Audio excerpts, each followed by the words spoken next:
If you think about it right now, AI is like maybe in second or third grade, and we're sending a second or third grader to battle. Just build the car. Stop worrying about the rims and the tires and the color and the whatever kind of accessories. Just everyone just build the car as a joint force, and then we can go specialize. They come to me with a technology or a widget, but not a capability. And SOCOM doesn't buy technologies, we buy capabilities. The biggest issue that most people don't really consider is that you can't hide your logistics, but you can hide your intent.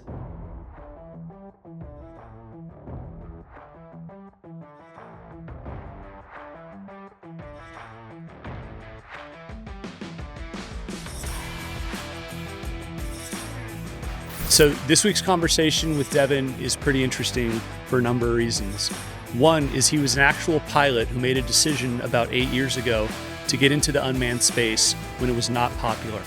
And as a result, over the last year, he's kind of become a subject matter expert within the government for how we're going to use unmanned systems on the battlefield. This has not been something that the US was quick to embrace, so he was an early adopter. And yet what he's been able to do within the ecosystem is really drive what the future of unmanned system operations and cooperation between a variety of solutions is going to look like. I think you'll really enjoy the show because he does an incredible job of simplifying very complex ideas into kind of an understandable framework that anyone can kind of use to say, gee, that makes sense. I could see how this could work. I hope you enjoy it. Devin, thanks for joining us today. Thanks for having me.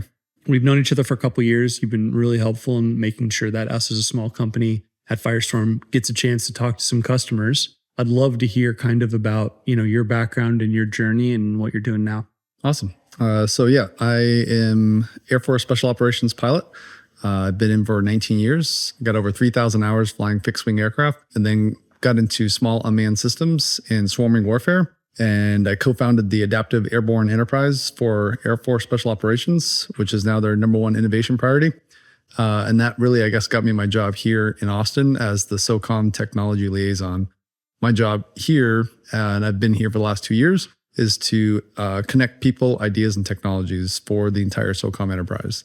So I'll talk to industry, academia, government. Doesn't matter who you are, if you can help transition technology to the warfighter at the speed of need. Yeah. What have you seen in the last 2 years? How has this job changed? I think for me, how I've utilized this position is really, when I got here, is more or less go and see all the different key players, talk with everyone, kick over rocks, see what everyone's working on. And then the next year is more focused on growing those network. And then this year, I'm more focused on transitioning that growth. Otherwise, if I just keep doing the same thing, I'm just going to be doing tech tourism. And that's not going to help anybody. So I got to actually try to transition something to somebody. And that's kind of where it's I can start placing bigger bets. Just like when you use, small business innovation research funding, you kind of seed a bunch of technologies and then you place bigger bets. Well, that's kind of the same thing I've been doing for a while here.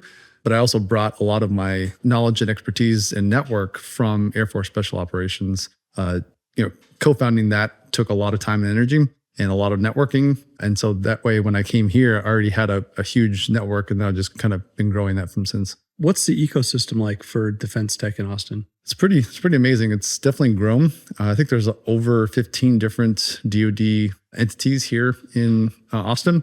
The only thing is that they're not huge. They're maybe one or two deep, representing their entire organizations.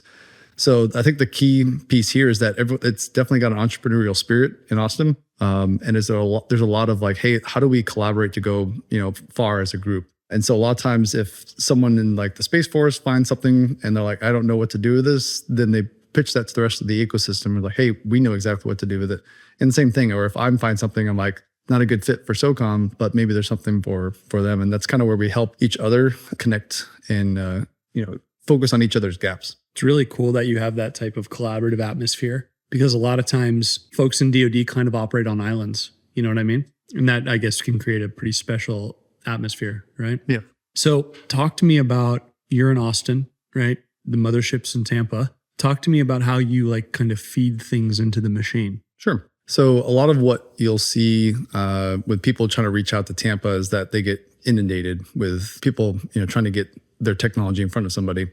Now we have mechanisms and means for them to do that through SoftWorks. Tech Tuesdays, things like that. But really, it's like you need people in the tech ecosystem, in the tech hubs, to really try to understand what it is you're doing, what is your sweet spot, and then try to help filter that for the SOF 18L community. So a lot of times what I tell people is like trust is earned in thimbles and lost in buckets. And so a lot of what I have to do here is, take pitches from a lot of different people, kind of filter it out using SOCOM needs that I can share open source, and then try to figure out if there's a there. And it's really looking at the company's organizational team. It's not just the technology, but also the team. Like, does the team have the ability to get things across the line? Are they focused? Are they dedicated? Some obviously, like your mileage may vary. Some you have to hold their hand. Sometimes they take one meeting and they know exactly what to do. So it just kind of ebbs and flows. But a lot of what I do is if I find a technology that's of interest and they have a capability that can be fielded pretty quick, then what I'll do is also reach out to my network inside of SOF 18L and then put them on an email of saying, hey, let's just all get on a meeting and at least hear the pitch and see what's going on. But a lot of times I'll also, before we do that meeting, I'll also sit down with them and help them map out kind of like a quad chart, because the quad chart is really what helps them effectively tell their story. Because it's like, hey, if you can't tell your story in 30 seconds, you're wandering too much and you're going to lose your audience. So that usually gets their foot in the door. I'll sit down with them and help them map out what they think is going to be connecting, and then help them work through what actually will get them on a call, Teams call, something like that. And then a lot of times it's from that call, they'll actually go a step further and say, hey, we want you to come out to this event. Hey, there's an opportunity for a SIBR. It's whatever we need to do to get that capability to the warfighter. And what a lot of people don't realize is that they come to me with a technology or a widget, but not a capability. And SOCOM doesn't buy technologies, we buy capabilities. So a lot of times it's education and advocacy at the same time, where it's like, hey, you're telling me you can build the car, but your sweet spot is the windshield. So let me help you find a way to get your windshield onto the cars we've already bought. Or it's something like, hey, instead of you having to knock on all the doors in the government, maybe the easiest way is for you to work with one of the primes or somebody else that could act as a prime for you that already has an ATO, that already has the ability to work with the government with a security clearance. So you as a small business don't have to go get this all yourself. So give us an example of a couple wins that you're pretty proud of helping kind of move through that process. By the way, that analogy was spectacular. So a couple examples. I worked with, Accrete AI was one of the companies that they let us know they were selected, not funded, for a SIBR with AFWorks, but they have a social media capability that would have been interesting to the Intel community. And so I brought that to SOCOM SIBR office and said, hey, if you guys are interested, they have a selected not funded, which means they can pull in anybody's funding for it. And so we were able to get the money from the SOCOM SIBR office, because they didn't have to actually go do a down selection. It's already sole sourceable. So they just got the funds transferred over, got them on contract. And that was like a pretty easy win. Another win was with a collaboration with NASIC. They had a SIBR phase 2 that got them a Strat 5, but somehow the paperwork, when they look back, the SIBR wasn't awarded. Like, they were selected but not funded, and they got the Strat 5. And so it was a $30 million Strat 5, but they had to figure out a way to get that original SIBR funded within 7 days. Otherwise, they lose that $30 million. So made some phone calls, worked with the SOCOM SIBR office, and it's like, hey, can we find some couch cushion change, something to get that on there to at least get it active so we can still save that $30 million effort, because it not only helps NASIC, but it helps SOCOM as well. For sure. So that's kind of one of those things where working together as a DoD entity, a collaboration effort, got something across the line, and now is helping work through the rest of the joint force. That's good. So let's now kind of shift the conversation a little bit, right? Unmanned systems play a huge kind of role in the conflict in Ukraine. China ordered 1 million loitering munitions a couple months ago. Our production numbers are not where they need to be. I think everybody knows that. How do you think unmanned systems are changing warfare? It's scaling.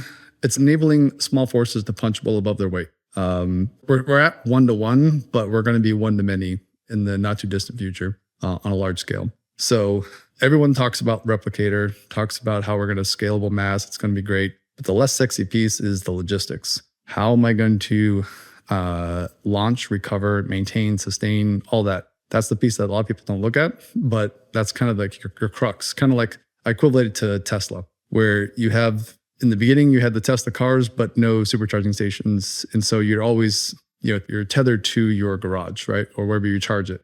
But as soon as we start growing the entire infrastructure, now all of a sudden, everyone can start utilizing this capability a lot more. So I think that the play here is going to be just like what we're doing right now with, miniaturizing air forces. That's really kind of where we've gone, is like technology just allowed us, instead of having to put it in this huge F-15 or F-16, we can get them down to these small robots that are able to do low collateral precision strike. So you see the advent of bombers. You're going to see more fighters. You're going to see, counter. You're already seeing, counter dogfight kind of stuff. EW, you've got, logistics drones. Like this entire thing is like just basically an entire military, miniaturized. And I think the biggest issue that most people don't really consider is that you can't hide your logistics, but you can hide your intent. And I think that's kind of the focus here, is like people are going to see all your drones. They're going to see you moving stuff around, but what is it you're doing with them? I think that's going to be the other piece, is how do you hide in plain sight? How do you provide access and placement for your drones to accomplish what they want? A lot of this stuff is going to require normalizing the ops ahead of time. So one day something changes and then you can respond to that, versus something changed and now you have to go ramp up to respond. It's being proactive now, so you're ready for whatever comes in the future. And a lot of times we think, at least in the US terms, we have to bring all of this capability to bear with us. But just like you don't have to bring your car into the Uber pool to start using an Uber, same kind of thing here is like we need to work by, with, and through our partner nations to start doing this on their own. So when we show up, we can just leverage that capability with them. So it's like, hey, you're going to 3D print 70 drones. We're going to be there next week. Can you go ahead and add 10 more to that list? Those are the kind of things that are beneficial. So it's like, it helps them, it helps us, and it helps the entire, allies. Man, if there was only a company that had an industrial grade 3D printer in a box, they could go put places, right? Drone Wars is recorded from Firestorm's global headquarters in San Diego, California. Each episode is filmed inside our X-Cell, a modular industrial-grade manufacturing facility designed to be deployed anywhere in the world within 24 hours for on-demand drone production. Each week on the podcast, we bring you cutting-edge insights from unmanned industry leaders. Listen as they share the breakthroughs and technologies they're working on, the hard lessons they've learned, and the bold predictions about what the next 5 to 10 years in unmanned systems and advanced manufacturing have in store for us. Enjoying the show so far? Then be sure to like and subscribe so you never miss an episode. Now back to the show. That was my shameless plug for the episode. But you actually have touched on something that I'm actually hearing now quite a bit, which is different countries are buying different platforms. They're using different C2, and then they're using like basically a different pane of glass from an operational system. And if you're gonna have multiple countries work together to solve a problem, we need to be thinking about all of that kind of right now. And I'm glad the government's finally starting to talk about it. But how can an organization like SOCOM help influence, that type of collaboration that might be important for future conflicts? So I think like really SOCOM should be that pathfinder for, combined JADC2. I mean, and if you can't get it to have JADC2 work with like 6 things, then how are you going to make it scalable, right? Sure. So SOCOM's focus is seabed to space. So that means everything in between, right? So can I get an underwater vehicle with a surface vessel, with a land vehicle, with an air, and maybe a space asset all working together? If I can't get that to work, then it's not scalable. So those are the kind of things, to your point, it's really about like the user interface and the training. If every single one of those things requires a different user interface, a different level of training, and guys are like, hey, I've already got 150 things I have to do before I deploy, and you're going to add a whole new thing for me, it's like, I'm going to go ahead and leave that behind, and I'm going to stick with what I know. That's the feedback I get all the time. So the things that you guys can make out there where it's user friendly, I don't have to have really any training. It's like also like 3D print, like, hey, here's my intent. I want something that can go this far, carry this much weight, and go this fast. I don't care what it looks like. Just, give me that. So having those kind of like AI algorithms to help kind of shape and morph the technology to suit your needs, or you can just pick from a list of things that are like, hey, that's good enough. I think that's kind of the way of the future, where you have to be able to, like, today's mission, I need to be able to leverage this type of asset. And maybe tomorrow it's the same asset, but put different wings on it. And so the modularity is going to be key going forward, but also it has to be something where we don't have to train people how to do that. It should just be very user friendly, of like, almost like plain English. I interact with the user interface of like, I just want this. I don't care how you do it, just get that done. And let me know if you have follow-up questions that I need to give you more clarification. Yeah. So cognitive load, a reduction of that. Reduce the number of interactions between the human and the robot. Yep. That's got to be table stakes for this moving forward. And, again, it's going to take kind of a rethinking, I think, of like what we do with our soldiers and our airmen. When you talk to the Ukrainians, right? Like their kill teams that are the best. I mean, these guys don't do anything but fly drones, right? And I'm a lot of the people we talk to are say we're not going to have that here yet. We might in the future. So if that's required, you're not going to have 8 hours on the sticks every single day, and then you're going to do it again the next day. You're going to need to be able to, like, very easily, like you said, communicate, have the drone do its mission or its unmanned system do its mission, and then kind of you then will tell it what to do again, because we don't have the training at this point or the structure. Yeah. So I think also going back to that would be energy. If you can reduce the number of touch points, which also requires like, hey, if I have a longer battery life, or I can do power beaming, now I don't have to have, like, it's like normally for ISR, you'll have 4 to make 1. So one's in transit, one's there, one's coming back, and one's being ready to go back out. So if you can just have, like, if you have 4 assets, but they only make 1 versus all 4 assets are airborne at the same time and they can stay airborne for days, that just provides so much more capability to the warfighter, because a lot of times they may not decide to go outside the wire unless they have dedicated ISR support. Well, if we only have 4 entities for the entire AOR, then if you're not on the high priority list, then you're not going to get ISR. Well, the idea is to have a sensing grid that anybody can leverage, just like an Uber, of like, hey, what's the nearest one to me? That's really, I think, the thing that's going to distinguish a lot of people going forward. So let's say you have a drone you made that only can stay airborne for 45 minutes. Well, if you can figure out a way to connect to a power beaming kind of capability, and now you enable this to stay airborne for days, that reduces that number of touch points and increases the effectiveness because you're staying focused on the mission longer. That's the type of thing I like hearing. That is like a super future tech solution. That's really cool. That description though, like, it sounds like you're describing like Africa based on how like few air assets, we have out there, but there's other AORs as well, right? Like we tend to buy big, exquisite stuff that can't stay in the air very long. And it's either you have something that can stay in the air for a long time, or you have a lot of little things, right? That can, they're almost attritable. So if you lose them, it's not like you're losing something made by General Atomics. Right. And that the mileage varies there on that definition, because like the Air Force, anything less than 2 million is expendable. 2 to 20 may be attritable, and then anything above 20 is expendable, is exquisite. But you talk to the Army and it may be totally different. So it's like definitely the definition changes. Totally.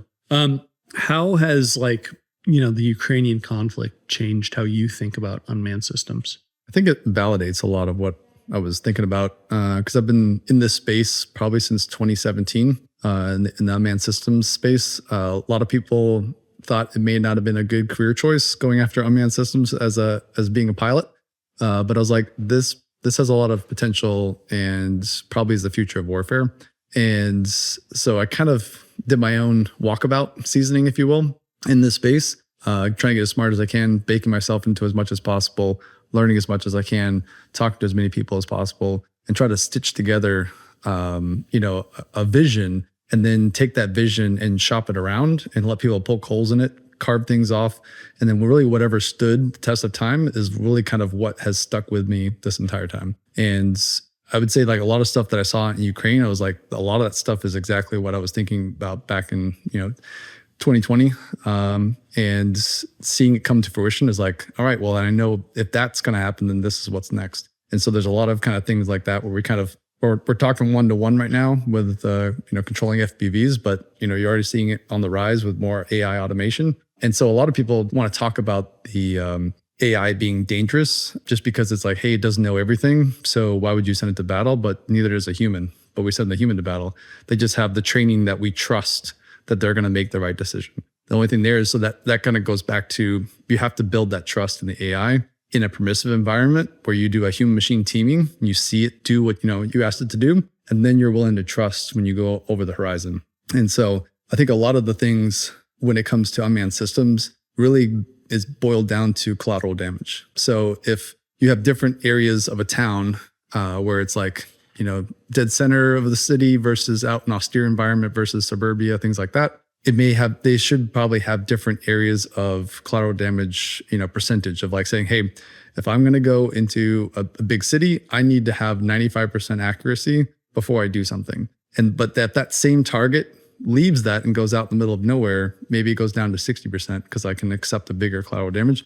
So I think that's kind of where commanders have to accept risk, is the collateral damage effect. So that the AI messes up, they're willing to stand in front of the man and saying, with the information I was given, this is how I set the parameters. And if it messes up, I'm willing to stand up for that. And so that's where you kind of put the trust in that AI, but you have to see it happen in permissive environments. And it just kind of works maybe 9 or 10 times out of 10 before you start taking it into more high threat areas. So I'll share with you, this is pretty interesting. I've had some off the record conversations over the last month with some folks out of Europe who are like, they're coming to industry and they're like, how do we think about AI on the battlefield? And they're trying to create guidelines for what's acceptable use. Okay. But they also know from like open sourced and then, other sources that like ATR is like already being tested out there. And that, you have terminal guidance working on a bunch of different stuff. So even the Europeans are like, we need to have guide rails until we don't, because we're going to have to turn this thing on if we are in a conflict with somebody who does not have maybe it sounds callous, like the same ethics and love of life, right? I mean, you can see the Russian meat grinder just as an example of that, right? I found that fascinating because, historically, they're the ones who are like, anytime we hit the wrong thing, they were up in arms like crazy. I think this is now just a reality that there's so many autonomous systems and that they are going to be deployed with smarts, right? And so if you were commanding a force, right, do you have to be in the loop or do you have to be on the loop? Like how would you think about it? For me, being hyper enabled allows me to choose to be in, on, or out of the loop. Because there may be times where it's like, I just want to draw the box and say, here's my intent, do this, and you have 2 hours, go. I don't care how you do it. Just follow the laws of armed conflict that I've already loaded on you. I've given you the ability to see, think, and act. You have state estimation and scene understanding. You understand what happens if this, trigger is met. Maybe I set some do not disturb things of like, if you can't find somebody that I told you to find after 20 minutes, then notify me. But before that, then just try to get closer or zoom out or zoom in, whatever it is you need to do, just get the mission done. Just like I wouldn't take a soldier to battle. Then I have to tell them like, hey, take your gun, now aim it this way. Now take your finger and put it on the trigger, like all those kind of things. Like we just wouldn't take someone down range. But if you think about it right now, AI is like maybe in second or third grade and we're sending a second or third grader to battle. So it behooves everybody to get that AI, grades K through 12 and then specialize in college. So everyone benefits of like to just build the car. Stop worrying about the rims and the tires and the color and the, whatever kind of accessories. Just everyone just build the car as a joint force and then we can go specialize. Where do you think unmanned systems go in the next 2 to 5 years? I think it's going to be a lot more collaboration between them and where your intent, they translate that across multiple domains, whatever's needed to get the mission done. We're seeing a lot of pretty interesting early stage LLM models on these things. We're playing with some of that ourselves. It's fascinating. Hey, drone X, go there. Yep. And I know that there's some companies working on that specifically of like, hey, go give me a 360, look at here, look there. That's a good first step, but it's not scalable to do hundreds, thousands, millions. So you really have to gamification to swarm control. Like think of like Ender's Game. That's really what we're trying to look at as a way of like, hey, how can I manage all of that, complexity at one time? So if you can use like, let's say large language models, we did this back in the technical experimentation back, I think in 2023, where Microsoft was out there with us and we were like, hey, take a local vendor that's out here and put some large language model, like tell it to, hey, take off and fly a figure 8 and land.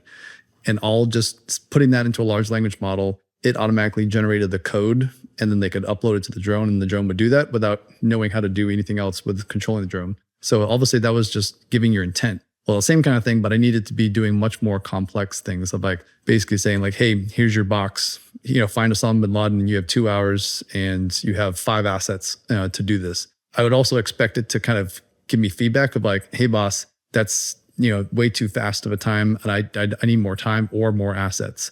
And you're like, all right, well, I can give you 2 more assets. Like, all right, then I can work with that. So it's that human machine teaming is going to be a lot more, I think, plain English. And it's almost going to have to be to enable you to have that reduced cognitive load, to not have to know exactly what buttons to push, the right things to say. It's just in general, here's what I want. And the large language models are able to process that. Large action models, to stitch together multiple large language models. But that's really, I think, the future of warfare is going to be that COA generation on the fly and then updating it automatically. Like, hey, I know you're busy.